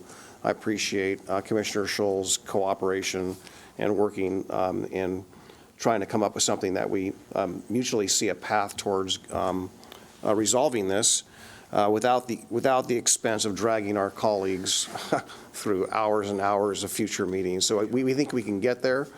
Well, Paul, I'm going to recommend that we move this to a policy session, okay, where we can have a thorough discussion. If it's okay, if we have a consensus from commissioners, Gary, I don't think we need a motion. Yeah, I don't have any quarrel. Yeah, I don't have any Okay, quarrel we're with going to that. move this to a policy session for a larger discussion. There's some questions I have I don't like. I'm going to tell you right now, there's some things in here I don't like. But you know what? I'm going to save that for later because we have some more presentations coming up. So Gary, let's you and Tony get this on a policy session for a Wednesday so we can have a thorough vetting of what needs to be done with this. Yes, will do. Okay, good enough. So Chair, just one thing on that is as we schedule that we have a timeline and we can work that in. Just want to be mindful that the timeline needs to, in order to satisfy all the cadence of events in order to get to the I'm accomplishment. aware of the timeline. Yeah, so I'm like, just as long as it's compatible. Because we extend it to the end of the fiscal year, or July 1st, to the current short-term rental, right? May 30th. May 30th, okay, so it's a month early in the fiscal year. I'm aware of that timeline, and we will get it up. These two are aware of the timeline also. Okay, so I don't mean to cut you short, but we have a really important policy briefing coming up next. Yeah, we'll schedule the policy session. Thank you, Commissioners. Next item, the Governor's Emergency Housing Declaration Multi-Agency Coordination Update. Adam Brown from Health, Housing, and Human Services and Daniel Neibauer from Disaster Management will give an update. Please go ahead. So I want to be clear on something. We have two MACs. We have the multi-agency that is just the tri-counties, but each county has their own MAC. And then when the governor declared an emergency, it became the RMAC, the Regional Multi-Agency for Homeless. So when you talk about this, please differentiate. So go ahead. Thank you, Chair. Adam Brown, Deputy Director, Health, Housing, and Human Services. I'm here with Daniel Neibauer. Interim Director of Disaster Management. So, yes, thank you, Chair. And since this is the first time that we've been before you on this emergency declaration issue, I'm just going to set the table a little bit with the historical context so that we're all operating from the same place relative to how we got here today. So, on January 10th, 2023, Governor Kotek signed a trio of emergency orders intended to address the homelessness crisis across the state. The trio of orders declared a state of emergency due to homelessness, directed state agencies to prioritize reducing homelessness, and established a statewide housing production goal and housing advisory council. Regarding the state of emergency due to homelessness, which was declared in Executive Order 2302, there were a few key components that are of significance to the county. The first is that the order is applicable to continuums of care regions that have experienced an increase in unsheltered homelessness of 50% or more from 2017 to 2022. Clackamas County's continuum of care did not meet this measure on its own, but the Tri-County region was grouped into what's referred to as the metro region continuums of care, which together saw an increase of 50.4%. The second thing is that the duration of the order is for 1 year through January 10th, 2024. Third piece, the order authorizes the reallocation of up to $40 million in OHCS funding for the current biennium to respond to the emergency. And the governor has also put forward a budget package with a series of investments and goals totaling approximately $130 million. And that's broken up into three key investment categories. The first is prevention, with an allocation of $33.6 million to prevent 8,750 households from becoming homeless by funding rent assistance and other eviction prevention services. $23.8 million to add 600 shelter beds statewide and hire more housing navigators to ensure unsheltered Oregonians can get connected to the shelter services that they need. And finally, rehousing, so $54.4 million to rehouse at least 1,200 unsheltered households by funding prepaid rent assistance, block leasing at vacant homes, landlord guarantees and incentives, and other rehousing services. So Chair, to your point about the max, the fourth piece here is that the order activates the state's emergency operations plan and directs the Department of Emergency Management to coordinate access to and use of personnel and equipment of all state agencies necessary to assess, alleviate, respond to, mitigate, or recover from the emergency.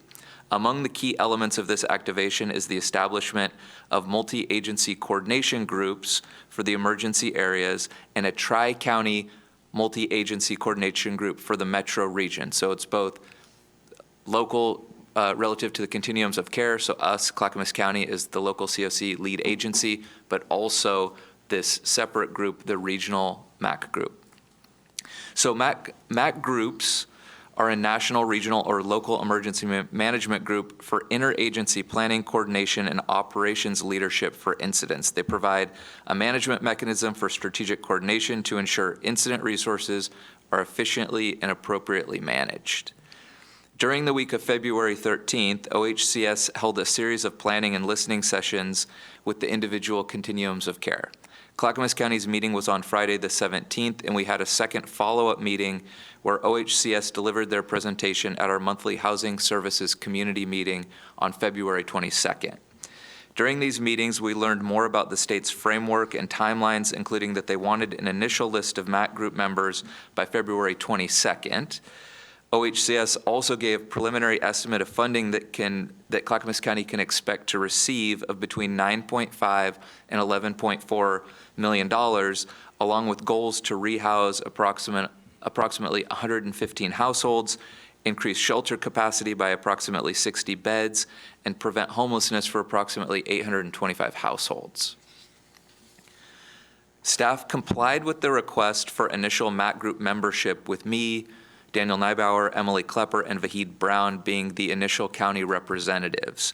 We said that we would consider additional system partners from local cities and counties, health, the behavioral health system, law enforcement and public safety, the business community, housing and homeless services providers, representatives from the BIPOC community, and representation from people with lived experience going forward. So part of what we were trying to accomplish in giving a preliminary list is that we wanted to comply with the request, but also give more time to consider membership to ensure that we're not risking confusion, inefficiency, and redundancy with existing homeless services advisory and the decision-making of this board to provide staff direction on how to proceed.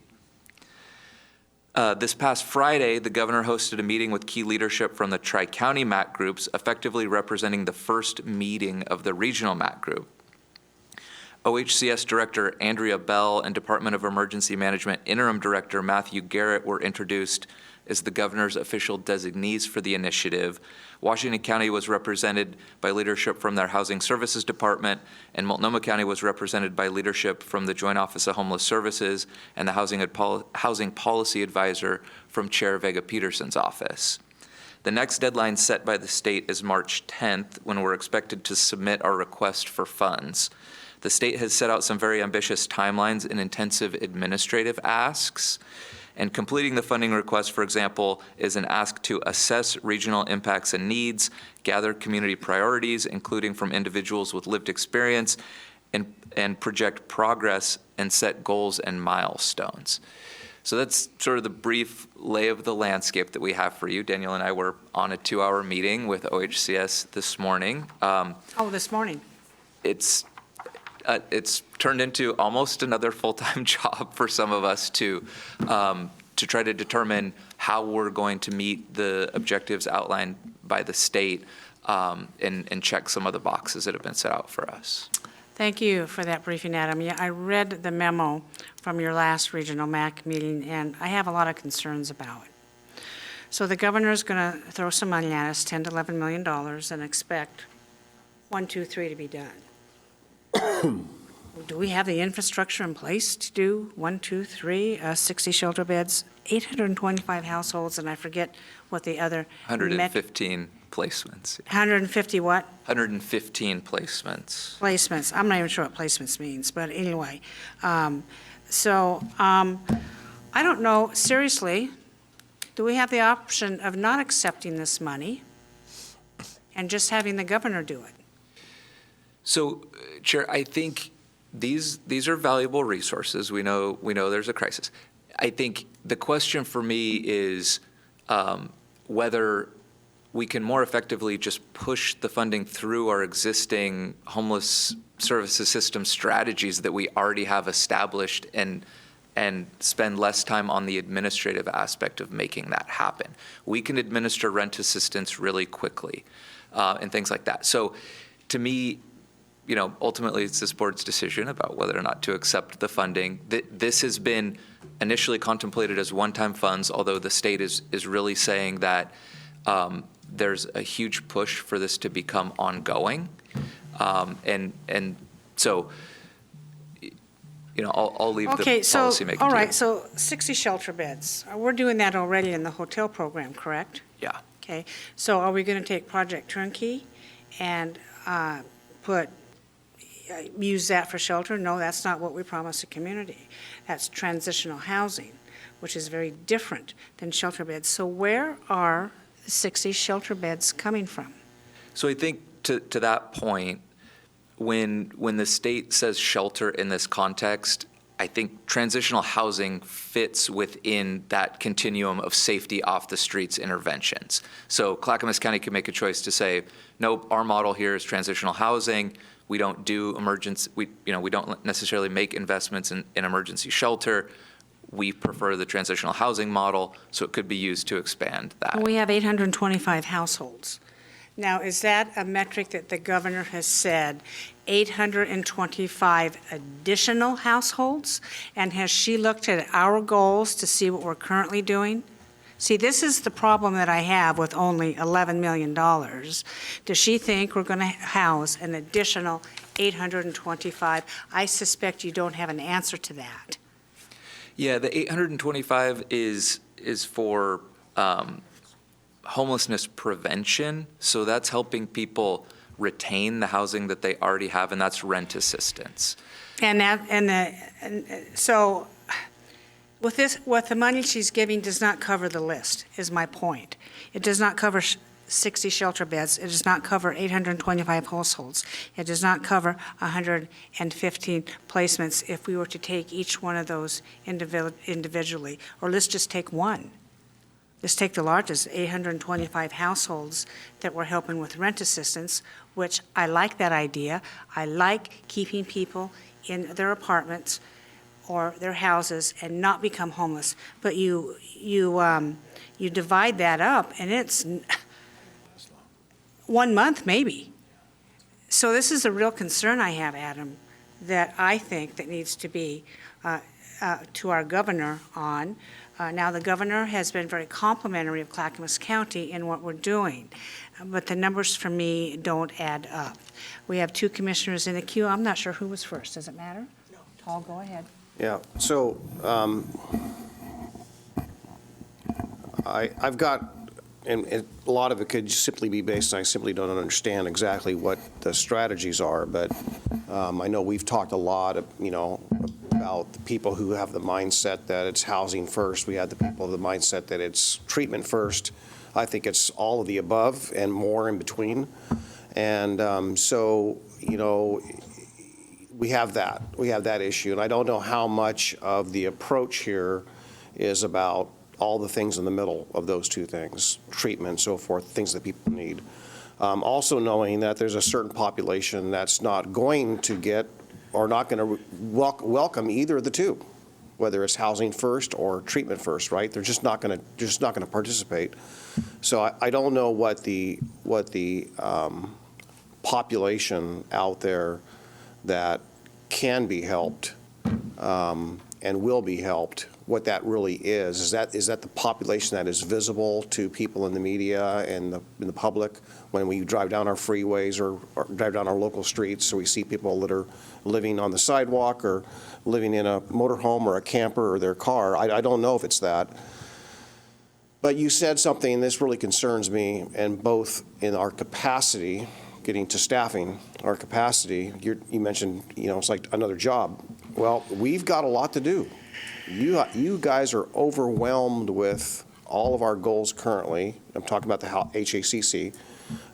And I know that we have a capacity issue today. We don't have enough staff to do everything we need. We need 2 or 3 Adam Browns, for example, and Rod Cooks and Vahid Browns and others, right?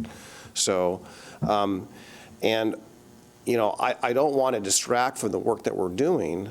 I think that's got to be imperative. At the same token, I don't want the state or the governor to somewhat hijack indirectly.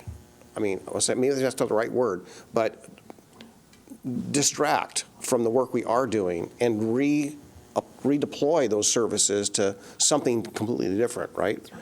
So that's my biggest concern that I have right now, is that we stay on track to do what we're doing, which is really the same goal, right, essentially. Now, if there's money on the table, that's great. I certainly don't want to turn that down, provided we can actually put it to use, right? And so we're not the only one who's got a staffing shortage, right? That's region-wide, but money is simply not the only solution here. I mean, we need, you know, so tell me this, Adam. There's a question in here, believe it or not. When it comes to the addiction services and mental health treatment, I do hear rumblings that something's in the works, but is it integrated with any of these dollars and this approach that you've seen thus far in all these conversations? You know, I think there's more and more recognition every day that we need to address the crisis of unaddressed addictions issues and behavioral health issues. I've been, you know, my primary focus over the last couple of months has been on our transitional housing infrastructure, moving that investment forward, supporting the building of our housing and community development division. I think we would benefit from getting, you know, our behavioral health division director, Mary Rumbaugh, our health centers division interim director, Sarah Jacobson, and bringing you an update or writing you a memo on what is happening on addressing the addictions issues and where are the connections with our homeless services investments. I know one of the things we've talked about relative to our Project Turnkey investment is that we want to be able to address folks there with behavioral health needs to the extent that that's not disruptive, you know, in that setting, in that motel. We want to provide people access to addictions and recovery treatment options, and we're looking for a service provider that can help us do that there. So the homeless services system is kind of on the receiving end of some of these other, you know, broader social issues, and we're doing our best to meet that need there. And I think we need to have a broader conversation about the system as a whole.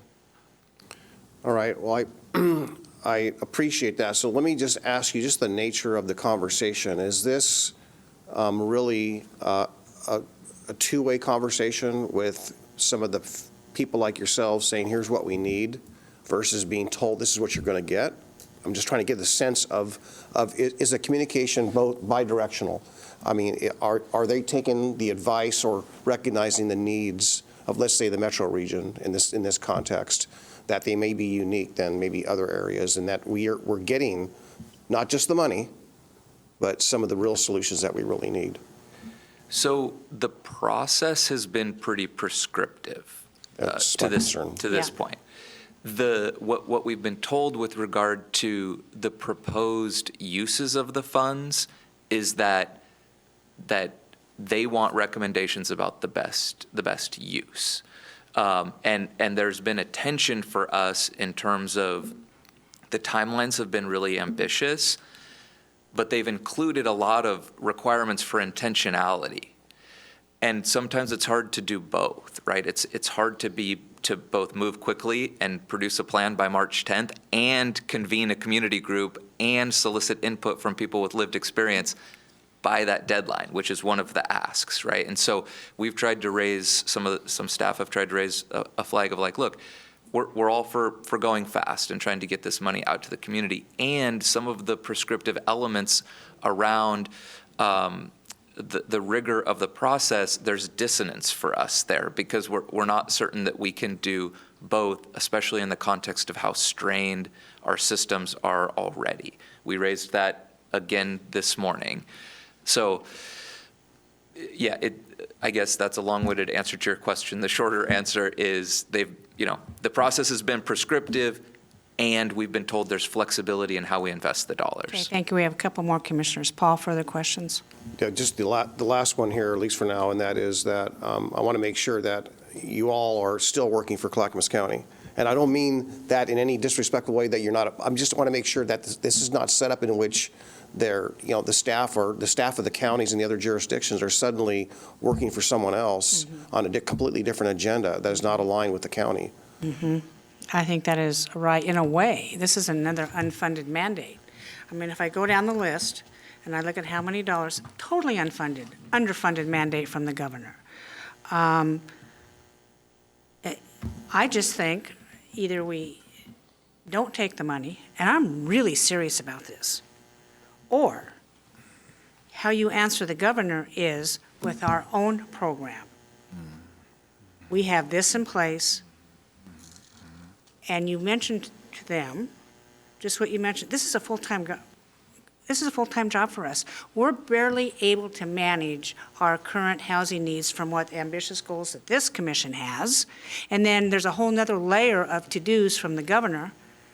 It's like being in school and the teachers keep piling on more and more homework away from your school seat, but you have to do it at home, but yet you don't have any time to do it at home because you got to go home and you got to play and you got to have dinner and you got to see your parents. But no, I have 5 hours of homework to do before I can go to bed. That's what I equate it to. We know that system didn't work very well. So I'm very serious when I say that, Adam. And what I see at H3S is, and yes, this is a criticism. Whenever money comes your way, man, you take it like this, oh, we're going to do great things. And then what happens is we can't complete the goals that are necessary. And that's a very real concern of mine. We have 2 other commissioners. Thank you for being patient. Commissioner Schrader, go ahead. Yeah, I'm just going to be short and sweet with this Colley's look. Take the money, and our staff will be able to do it on the constructs we already have. They're smart people. They get it. Don't get so down into the weeds with this that we're going to defeat ourselves. And if the governor doesn't like it, Judy, you can take her on any day, I figure, and win the battle. Put them up, put them up. Yes, I already did try. I'm I already sure you did did. reorganize the MAC committee a little bit and told her it wouldn't work. And, okay, so, and I will support you with that. And she might listen to me, but I doubt it. But Why not? because I'm just, Well, she should very listen quiet. to all of us. Very quiet, under the radar, like Steve McQueen, that's kind of like that, so. He's pretty fierce, if you ask me. Commissioner Scholl, you're up.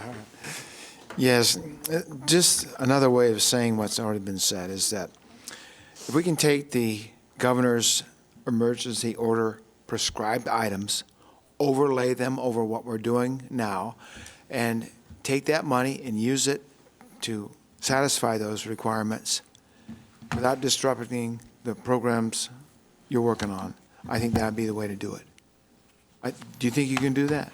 I think we have some low-hanging fruit out there where we Yeah. could make really sensible investments and good Right. use of these dollars while also reducing the administrative burden and duplicating processes we already Right. have in place. Exactly. And I Good. think it needs to be communicated, and maybe I'll give her a call, that this is an unfunded mandate.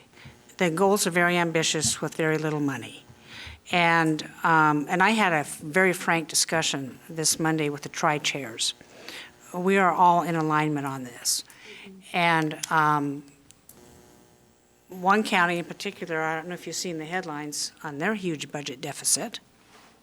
I'm not going to call them out by name, but yeah, there are some real constraints that we're already experiencing at the local level, and sending 10 cents over to pay for a $1.50 hamburger isn't going to work.